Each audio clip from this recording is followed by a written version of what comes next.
नमस्कार, बहुत स्वागत आपका अनादि टीवी पर। मैं हूं आपके साथ पारुल। आज बात करेंगे आषाढ़ हुआ तरबतर, अब सावन पर नजर।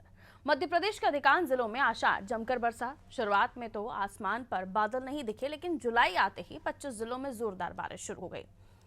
13 जुलाई को आषाढ़ी पूर्णिमा तक प्रदेश के कई जिले पानी पानी हो चुके हैं।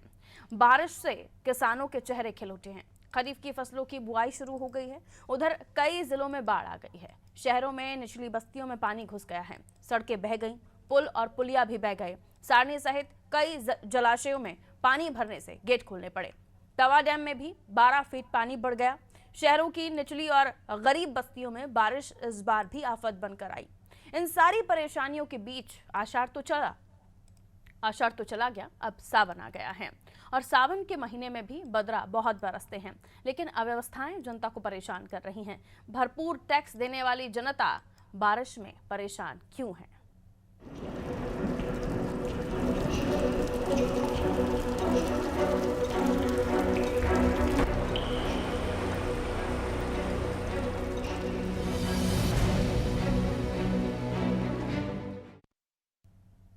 भोपाल में आषाढ़ का महीना खत्म होने तक 22.82 इंच बारिश हो चुकी थी।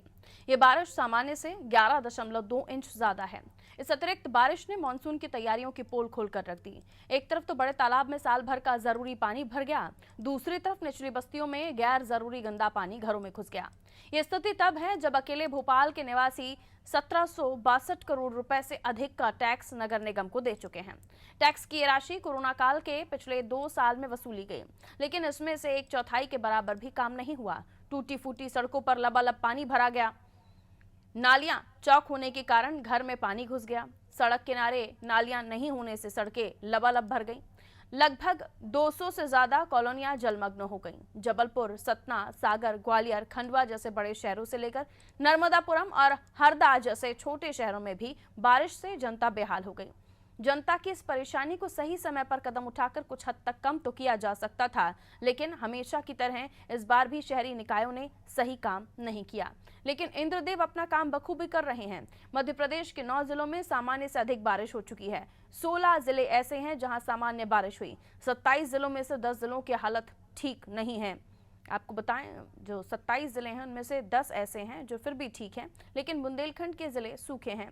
इन जिलों को सावन के महीने से आस है। मौसम विभाग का कहना है कि सावन के महीने में सभी जिले बारिश से तरबतर हो जाएंगे। जहां पानी कम गिरा है वहां भी कोटा पूरा होगा। इसका मतलब इस बार प्रदेश में हर जगह भरपूर बारिश होगी। भरपूर बारिश के बीच जनता की परेशानियां क्या हैं, शहर के क्या हाल चाल हैं, सावन की बारिश की क्या तैयारियां हैं और मौसम विभाग का क्या इस पर कहना है, इन सारे सवालों का जवाब जानने के लिए हम रिपोर्टर्स के पास जाएंगे जो हमारे साथ जुड़ेंगे और ये भी जानने की कोशिश होगी कि इन हालातों को लेकर नगर निगम ने क्या काम किए थे और अब किस तरह से प्रयास किए जा रहे हैं। विवेक हमारे साथ बने हुए हैं, राजधानी भोपाल की स्थिति से हमें रूबरू कराएंगे। विवेक, जाहिर है राजधानी में भी काफी ज्यादा पानी अब तक गिर चुका है। लगभग बड़ा तालाब का स्तर जो कहा जाता है कि जितना होना चाहिए वो भरपूर पानी अब तक बरस चुका है, लेकिन ये भी सच है कि जितना बड़ा तालाब भरा है लोगों के घर भी उतने भरे हैं और उन्हें निकालने के लिए लोगों को काफी मशक्कत करनी पड़ रही है। यानी कुल मिलाकर निगम अमले की, निगम प्रशासन की पोल खुलती हुई नजर आ रही हैं। भरपूर टैक्स देने के बावजूद भी लोगों को कुछ हासिल नहीं हुआ। अब सवाल ये है कि अब जब स्थिति विकट हो चली है तो इनसे पार कैसे पाया जाए, और पहले से प्रयासों पर जो नहीं हुए अब तक उन पर लगभग सवाल हर बार उठते हैं, लेकिन किसी तरह से कोई सबक नहीं लिया जाता। देखिए, राजधानी में भरपूर बारिश हो रही है। इसके अलावा प्रदेश के 18 जिलों में बेहतर बारिश हो चुकी है। जितना अनुमान मौसम विभाग ने लगाया था उससे बेहतर बारिश इस बार हुई है। पिछले 1 सप्ताह से लगातार बारिश का दौर जारी है, लेकिन सबसे ज्यादा चिंता का विषय बुंदेलखंड और विंध्य का एक क्षेत्र है, सिंगरौली जिला। सिंगरौली में बारिश का नामो निशान नहीं है और ये वो क्षेत्र है जहां सबसे ज्यादा प्रदूषण भी होता है। हर साल पॉल्यूशन कंट्रोल बोर्ड की रिपोर्ट ये आती है कि मध्य प्रदेश में सबसे ज्यादा पॉल्यूटेड शहर की श्रेणी में सिंगरौली शुमार रहता है। और बात करें भोपाल की, भोपाल में बारिश का दौर फिलहाल अब भी जारी है और मौसम विभाग ने जैसा कि कल अलर्ट जारी किया था कि प्रदेश के 18 से 20 जिलों में लगातार बारिश हो सकती है। कमोबेश बारिश का दौर जारी है, लेकिन इस बारिश से सबसे ज्यादा मुसीबत उन लोगों की है जो निचली बस्तियों में रहते हैं। झुग्गी बस्तियों के अलावा कई ऐसी बड़ी कॉलोनियां हैं जहां पे बिल्डर्स, नगर निगम की लापरवाही का खामियाजा उन्हें इस बारिश में भुगतना पड़ रहा है। लोगों के घरों में जल भराव की स्थिति देखने के लिए मिल रही है और ना सिर्फ लोगों के घर बल्कि जो माननीय है और नेता हैं उनके घरों में भी पानी भर रहा है। ऐसे में सवाल ये है कि लोग सबसे ज़्यादा टैक्स दे रहे हैं नगर निगम को, इसके बावजूद नगर निगम ने बारिश से पहले कोई ठोस व्यवस्था नहीं की। हर साल भोपाल में ये देखा जाता है कि बारिश की वजह से लोगों के घरों में जलभराव की समस्या पैदा हो जाती है। लिहाजा इसको दूर करने के लिए 500 करोड़ रुपए से अधिक नगर निगम खर्च कर चुका है। अकेले ड्रेनेज सिस्टम के लिए शहर का ड्रेनेज सिस्टम इतना बेहतर बनाया जाए कि लोगों के घरों में पानी ना भरे, लेकिन इस ड्रेनेज सिस्टम को बनाने के बाद भी साफ सफाई नहीं होने की वजह से स्थिति ये बन रही है कि शहर के कई ऐसे क्षेत्र हैं, निचली बस्तियां हैं, जहां पे जल भराव की समस्या देखने के लिए मिल रही है। और प्रशासन का ये दावा है कि लोगों के घरों के आसपास जो पानी भर रहा है वो बारिश बंद होने के बाद 2-3 घंटे के बाद पानी निकल रहा है। लेकिन राजहर से ऐसी कई कॉलोनियां राजधानी में है जहां अभी भी जल भराव की स्थिति देखने के लिए मिल रही है। ऐसे में सवाल नगर निगम से है और नगरीय प्रशासन विभाग से है कि करोड़ों रुपए टैक्स जनता दे रही है, इसके बावजूद रिजल्ट हर साल एक जैसा ही है, लोगों के घरों में पानी भर रहा। कमोवेश जो दावा किया जा रहा था, सरकार ने कहा था अमृत योजना सहित कई योजनाओं के तहत ड्रेनेज सिस्टम बनाए जा रहे हैं, लेकिन ड्रेनेज सिस्टम बनाने के बाद भी वो चौक पड़े रहे। और इसके पहले नगर निगम ने बारिश से पहले 2 चरणों में जो नाले और नालियां हैं उनकी साफ सफाई की थी, लेकिन इस बार बारिश ने ये तमाम नगर निगम की कामकाज की पोल खोली है। शहर के कई ऐसे इलाके हैं, बस्तियां हैं जहां पे जल भराव की समस्या आम है, लेकिन वहां पर भी ड्रेनेज सिस्टम बनाया गया। इसके बावजूद लोगों के घरों में पानी भरा है, लोग इस मुसीबत से सबसे ज्यादा परेशान है। और लोगों का ये आरोप भी है कि स्थानीय पार्षद, विधायक और सांसद हर बार वोट मांगने के लिए आते हैं, मतदाता वोट भी करते हैं, लेकिन वोट मिलने के बाद स्थानीय पार्षद से लेकर विधायक, सांसद, ये तमाम जब समस्याएं खड़ी होती हैं तब कोई भी सुध लेने के लिए तैयार नहीं होता। जबकि जिला समीक्षा बैठक में कई बार इस विषय को उठाया गया और हर बैठक में एक ही एजेंडे को सबसे ज्यादा फोकस किया है, वो है शहर की साफ सफाई और बारिश से पहले की तैयारियां। नगर निगम ने हालांकि तैयारियां की थी, लेकिन बारिश ने जो अपना रूप दिखाया और लोगों की जो समस्याएं हुई, उससे साफ जाहिर है कि नगर निगम के मैदानी अमले ने अधिकारियों की लाख बैठक के बाद कोई काम बेहतर नहीं किया है। यही वजह है कि लोगों के घरों में बारिश का पानी घुसा और लोगों को सबसे ज्यादा मुसीबत हुई। ना सिर्फ बारिश की वजह से उनकी परेशानियां बढ़ी, बल्कि जनजीवन भी प्रभावित हुआ। ऐसे राजधानी में करीब 200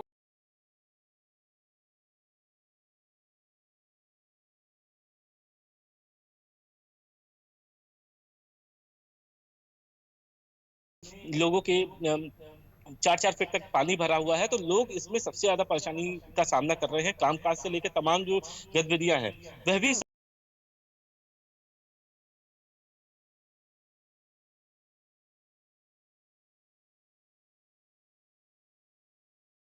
अधिकारियों की बैठकों के बाद भी जो निगम अमला है वो किसी तरह से बाज नहीं आया, कोई सबक नहीं लिया। अगर पहले ही किसी तरह के उपाय किए जाते या फिर जो नाली निकासी की व्यवस्था है या पानी निकासी की व्यवस्था से की जाती तो शायद आज ये दिन हम नहीं देख रहे होते, लोगों के घरों में इस हद तक पानी न भरा होता। बारिश जमकर बदरा जो है जमकर बरसे हैं, बारिश जमकर हुई है, पानी का लेवल अब तक पूरा हो चुका और उससे ज़्यादा ही है। बल्कि न केवल राजधानी, 17-18 जिले ऐसे हैं जहां पर पानी की पूर्ति हो चुकी है, लेकिन बावजूद इसके जितना पानी बरस रहा है लोगों के लिए समस्या भी उतनी बढ़ रही है। क्योंकि जब घरों में, निचली बस्तियों में पानी जाकर घुसे तो आप समझ सकते हैं कि लोगों के लिए कितनी बड़ी परेशानी हो सकती है। लोग दिन रात सिर्फ पानी निकालने का अपने घरों से काम कर रहे हैं। और इसके अलावा भी आपको बता दें, राजधानी की स्थिति यह है कि 200 से ज़्यादा कॉलोनियाँ हैं जहाँ पानी भर चुका है, वहाँ पर भी लोग त्राही त्राही कर रहे हैं। बारिश होना ज़रूरी है, जितना पानी बरसे उतना ज़्यादा ज़रूरी है, लेकिन उस पानी का शहरों में, घरों में भर जाना, ये सवाल निगम के ऊपर इसलिए उठते हैं क्योंकि उनकी तरफ से व्यवस्था होनी चाहिए। कई ऐसी सड़कें निर्माण हो जाता है जिसमें नालियाँ ही नहीं बनाई जाती, पानी भर जाता है। अब भोपाल की ही कई ऐसी सड़कें हैं, अलग अलग ज़िलों में भी कई ऐसी सड़कें हैं जहां सड़कें तो नहीं बना दी गई, लेकिन पानी निकासी के लिए नाली की व्यवस्था नहीं दी गई, जिसकी वजह से सड़कें तरबतर हो गई, पानी घुटनों घुटनों तक भर गया। गाड़ी चलाने में मुसीबत हो रही है, पैदल चलने में मुसीबत हो रही है, और बाकी छोटी जगहों का तो आप हाल और भी बदतर है। कमर से ऊपर, कहीं कहीं तो गर्दन तक पानी भरा हुआ है, और ऐसे में लोगों को अपना जीवन यापन करना पड़ रहा है। कई लोग अपने बच्चों को जैसे तैसे वहां से निकाल कर किसी और जगह शिफ्ट हो रहे हैं। और इसीलिए सवाल उठ रहा है कि करोड़ों रुपए जनता के टैक्स चुकाने के बावजूद भी जनता को ये व्यवस्था क्यों दी जा रही है। अगर यही व्यवस्था नगर की तरफ से दी जाएगी तो जनता जो टैक्स भर रही है उससे वो सवाल पूछेगी कि जिस बात का पैसा वो निगम को देता है, कोई भी टैक्स पेयर हो, उसको वो सुविधा क्यों नहीं दी जा रही। जबलपुर से मनीष हमारे साथ बने हुए हैं। जाहिर सी बात है पूरे प्रदेश में पानी बहुत अच्छे से बरसा है, जबलपुर में भी अच्छे से बरसा है। पानी लगभग पूरा जगह जगह पर हो चुका है, जो लेवल होना चाहिए उससे ज्यादा ही बरसे है बदरा। सावन पर नजर है, अभी और भी बादल है ही, जाहिर सी बात है और भी पानी बरसेगा ही। लेकिन प्रशासन की पोल खुलती हुई हम देख रहे हैं, क्योंकि जगह जगह जो पानी भराव की स्थिति बन रही है वो लोगों के लिए मुसीबत बनकर आई है। एक तरफ पानी का बरसना किसानों के लिए, किसानों के चेहरे पर खुशी लेकर आता है, दूसरी तरफ उन्हीं घरों में जो निचली बस्तियां हैं, वो कॉलोनियां हैं जहाँ पे पानी निकासी की व्यवस्था नहीं है। जबलपुर का क्या हाल, मनीष? जी बिल्कुल पारुल, मैंने अगर किसानों से बात की तो किसान तो काफी खुश है, क्योंकि फसल के मुताबिक जो है वो वर्षा हो रही है। लगातार पानी गिर रहा है, बहुत ज्यादा भारी बारिश भी देखने को जबलपुर में अभी तक नहीं मिली। तेज बारिश के एक दो स्पेल जरूर बीच में अभी आए थे, तो कहीं ना कहीं किसान खुश है। लेकिन जब हम शहर की बात करें तो शहर में कहीं ना कहीं समस्याओं का अंबार है, घर में पानी घुसता है। जब जब तेज बारिश होती है, अगर एक घंटे भी अगर अच्छी तेज बारिश हो जाए पारुल जी, तो यहाँ पर जो हालात हैं वो बद से बदतर हो जाते हैं। पूरी सड़कें जो है वो पानी में डूब जाती हैं, घरों में पानी घुस जाता है। तो कहीं ना कहीं प्रशासन की जो व्यवस्थाएं हैं वो पुल खोलने वाली जो हर साल जो होता है वही इस बार भी हो रहा है। कोई नया काम यहाँ पर प्रशासन के द्वारा नहीं किया गया है। वही समस्याएं जो पिछले साल थी आज भी वो देख रहे हैं, हम देख रहे हैं। साल दर साल समस्याएं चलती रहती हैं, लेकिन उनका निराकरण यहाँ पर करने वाला कोई नहीं है, ना ही सुनने वाला है। और घरों में पानी घुसना, और एक और बड़ी समस्या अब तो हम ये दिख रहे हैं कि स्मार्ट सिटी के नाम पर जो नाले चौड़े थे, बड़े चौड़े गहरे थे, उनको अब और छोटा कर दिया गया है। तो कहीं ना कहीं अब जल भराव की समस्या कम होने की बजाय मुझे लगता है बढ़ेगी। पहले जो 4 घंटे 5 घंटे बारिश में जहां पानी भरता था, वहां अब 1 घंटे की बारिश में 2 घंटे की बारिश में ही पानी भरने लगा। तो कहीं ना कहीं प्रशासन को अपने जो कार्य किए जा रहे हैं स्मार्ट स्मार्ट सिटी के तहत, तो उन पर ध्यान देना होगा कि हम जो वर्क काम कर रहे हैं उस काम को किस तरह से किया जाए, ताकि ये जो समस्याएं हैं जबलपुर शहर में जल भराव की, क्योंकि ज्यादातर कॉलोनियां जबलपुर में ऐसी हैं जहां पर तेज बारिश अगर 2-3 घंटे भी हो जाती है तो अच्छे घरों में पानी घुसने लगता है। तो कहीं ना कहीं प्रशासन को पूरा जो मान लो पूरा अगर तैयार करते हैं तो इन सब चीजों को ध्यान में रखना चाहिए। और दावे हमेशा ये किए जाते हैं कि अब बरसात है तो हमने पूरी तैयारियां कर ली हैं। नाले भी कई जगह साफ होते हैं, कई जगह नहीं होते हैं। तो समस्याएं बहुत सारी हैं और लोग इससे लगातार परेशान होते रहते हैं। लेकिन प्रशासन की वो जो लापरवाही वो लगातार हम देखते आ रहे हैं, और आज भी वही हाल है। जी बिल्कुल मनीष, यानी आपने बताया कि स्मार्ट सिटी के नाम पर कितनी स्मार्टली जनता को परेशान किया गया है, ये अपने आप में जो आप बता रहे हैं उससे समझा जा सकता है।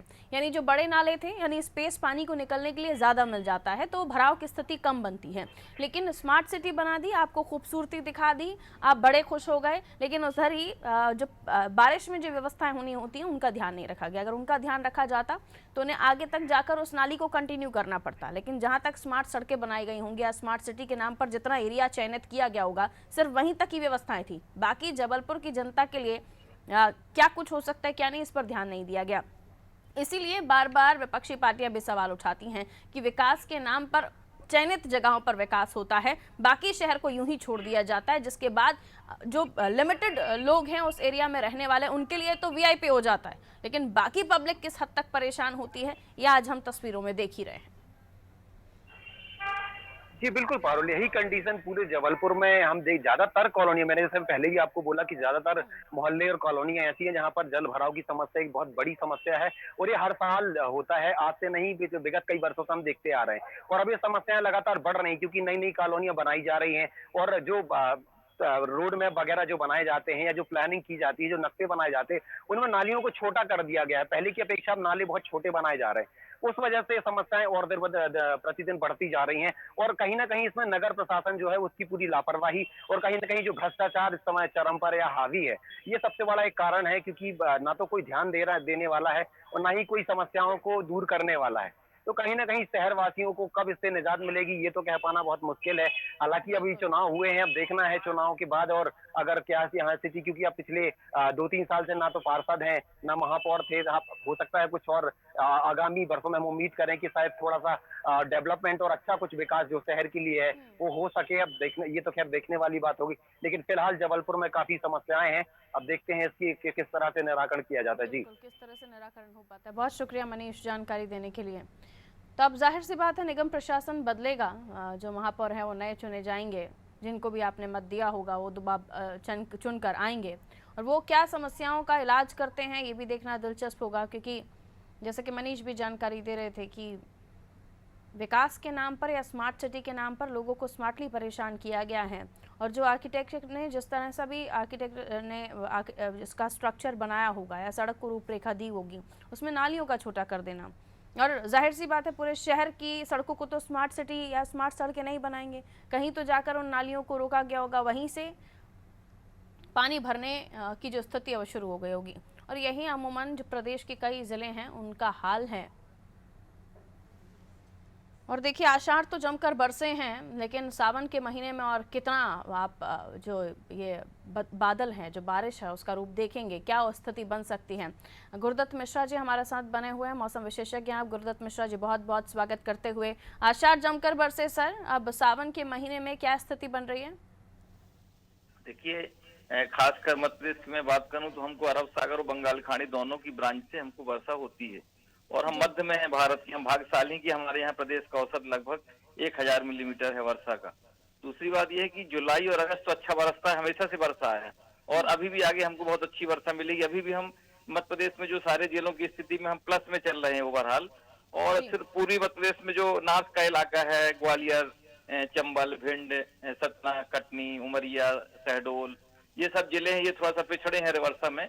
और ये हम मान के चल रहे हैं कि आने वाले दिनों में यहाँ भी अच्छी वर्षा होगी और तरबतर हो जाएगा प्रदेश। पश्चिम मध्य प्रदेश तो प्लस में चल रहा है। पिछले 24 घंटे में अभी देखिए खासकर ये बुरहानपुर जिले में 100, 150, 200 मिलीमीटर वर्षा हुई। खकना, नेपानगर में, खरगोन में, गोगामा में 170 मिलीमीटर है, झिरन्या में 162 है, खंडवा में 166 मिलीमीटर, बड़वानी है, सीहोर में 100 है, भोपाल में 46 हो गई, देवास में 90 है, इंदौर में 73 है। तो ये पूरा पश्चिम मध्य प्रदेश तरबतर है एकदम। लगभग सभी जिलों में अगर हम सिर्फ वहाँ ग्वालियर, चंबल और भिंड को छोड़ दे तो बढ़िया वर्षा हो गई, और आने वाले दिनों में भी अच्छी वर्षा मिलेगी।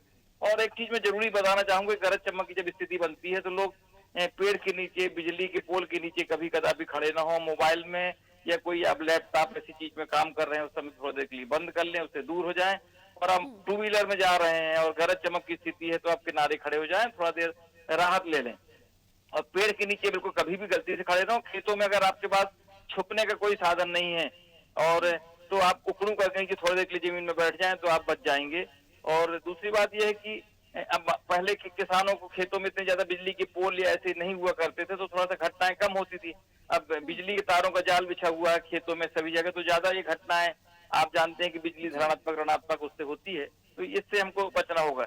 दूसरी बात, जल भराव की स्थिति ऐसी हो गई है कि नालियों में लोग खुद भी, नगर निगम कचरा उठाती है ऐसा नहीं है, लेकिन लोग, हम भी तो नालियों में कचरा डालते हैं, घरों का पॉलिथीन में भर भर के हम डाल देते हैं, और फिर नगर निगम को दोष देते हैं कि कचरा भर गया है, सफाई नहीं हो रही। हमारी भी कुछ जवाबदारी बनती है, जब घर घर कचरा का ये प्रावधान है तो लोग उसकी डिब्बे में डालें जब समेटने के लिए नगर निगम की गाड़ी आती है। और मकान बन गए हैं नालियों में, नदियों में आप देखिए रेत नहीं बची है, पेड़ पौधे नहीं बचे हैं, तो ये बाढ़ की स्थिति निर्मित होगी। तो इसके लिए मानव ने ही सारी घटनाएं की हैं। ओवरऑल मध्य प्रदेश में वर्षा की बहुत अच्छी स्थिति है और आने वाले दिनों में भी बहुत अच्छी वर्षा मिलेगी। सिर्फ हमको सावधानी रखना है कि जब ज्यादा वर्षा कुछ होती तो कैसे हमको बचाव करना है। बिल्कुल, बहुत शुक्रिया मिश्रा जी जुड़ने के लिए। तो आने वाले दिनों में भी खूब जमकर बरसेंगे बदरा, जैसे कि अभी जानकारी दे रहे थे मौसम विशेषज्ञ। और खास तौर पर अभी इन दिनों जो घटनाएं हुई हैं वो बिजली गिरने की हुई हैं, और बिजली गिरने की वजह से, बिजली गिरने की चपेट में जो लोग आए उनकी कई सारे लोगों की मृत्यु भी हुई है, इसलिए ध्यान रखने की ज़रूरत है। गुरुदत्त मिश्रा जी बता रहे थे कि कैसे आप बच सकते हैं। अगर बिजली चमक रही है तो आप अगर खुले एरिया में हैं तो उकड़ू होकर बैठ जाइए, पेड़ के नीचे बिल्कुल ना खड़े हों, बिजली के खंभों से दूर रहें। मोबाइल अगर आपके, लैपटॉप आपके ऑन है तो उन्हें ऑफ कर लीजिए कुछ समय के लिए। 2 व्हीलर पर जा रहे हैं तो साइड से खड़े हो जाइए ताकि बिजली गिरने से आपको कोई हताहत ना हो। तो ये जागरूकता की चीज़ें हैं, समझदारी की चीज़ें हैं जो आपको ध्यान में रखनी है, क्योंकि इन दिनों हम देख रहे हैं बिजली बहुत चमक रही है और बिजली की गर्जन से, उसके बिजली गिरने से कई सारे लोगों की मौत की घटनाएं तक हो रही हैं।